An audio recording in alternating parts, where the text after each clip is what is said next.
And you would, kind of like Farmville. But Yep. today, you've got enough points to buy a cow for these people. Exactly, exactly.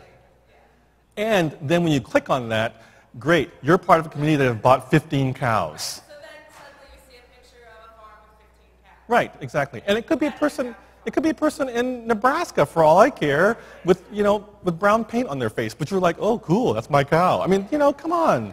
That's the whole idea, okay? Find a core group of peers and invite them to spread the message. So, golly, what is her name who said, come to the workshop this afternoon and listen to me tell my story about her experience? Katie? When she did that, I thought, I want to go to that. I don't want to talk to you. I thought, I just want to hear her story.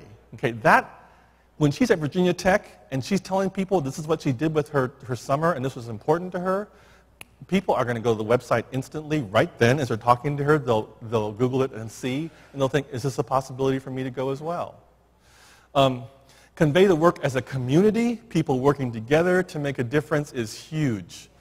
Provide young adults with a sense of power in decision making so that they just won't give money away. They have to have a sense of power in this. Provide young adults with an opportunity to participate in the giving and to experience how their stewardship is making a difference, and which is what Katie testified to.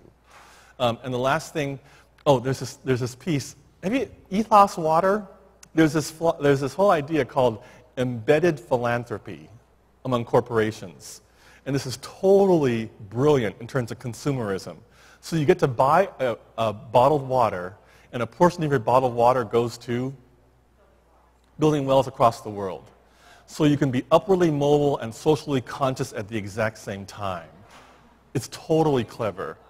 And using more plastic, exactly.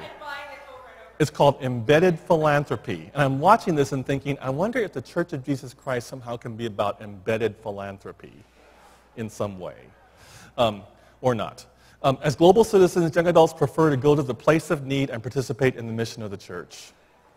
The world is smaller to this generation, and they really do expect to be able to go there. Don't just tell me about it. You already said this, and you were exactly right. I want to smell the smells. I want to touch the people. I want to taste their food. I want to sit with them, and I want to know what their experience is like.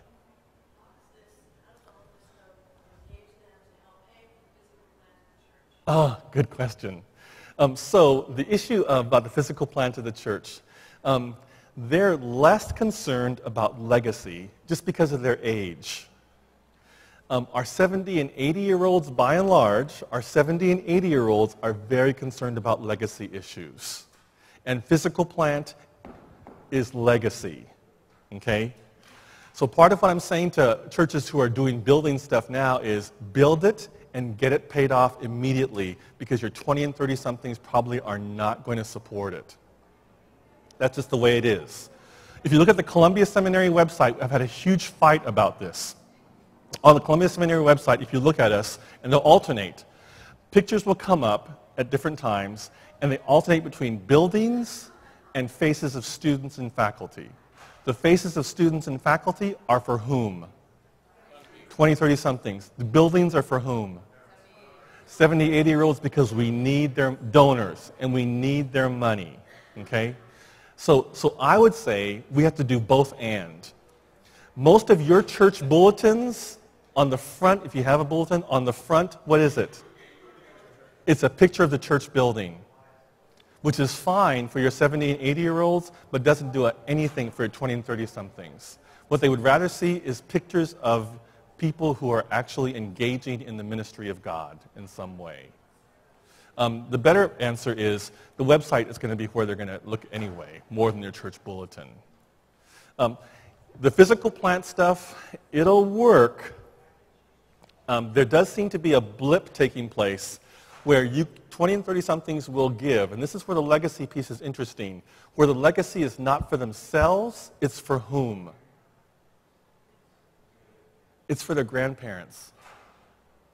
If you invite them to give something that is a memory for their grandparents, then they seem to be very, very generous, because that's the generation that they're watching pass in front of their eyes.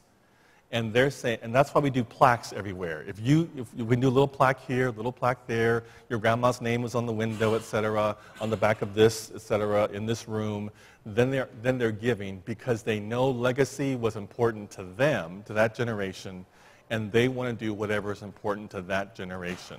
That's the only physical plant blip that's showing up for young adults in terms of monetary giving. Does that make sense? Okay, so you have to interpret it that way. I've zoomed through all of this, but your conversations and questions with me have been great. So what about the giving for the personnel part, like the pastor and the church officer? Oh, golly, that's really, really hard. What about the giving for the personnel part, for the pastor, for the church officers, et cetera? There's a lot of skepticism among 20-30-somethings about giving money for pastors and educators, et cetera. There's a lot of skepticism. Why? They see all the corruption among pastors and educators, et cetera. You're exactly right. Church workers, et cetera. I don't think they see a lot of what they do. Ed says this. They don't know what they do. What do you people do during the rest of the week, kind of thing? Build relationships. Thank you. I hope so. Now, if the relationships are built, then they'll understand the giving pattern.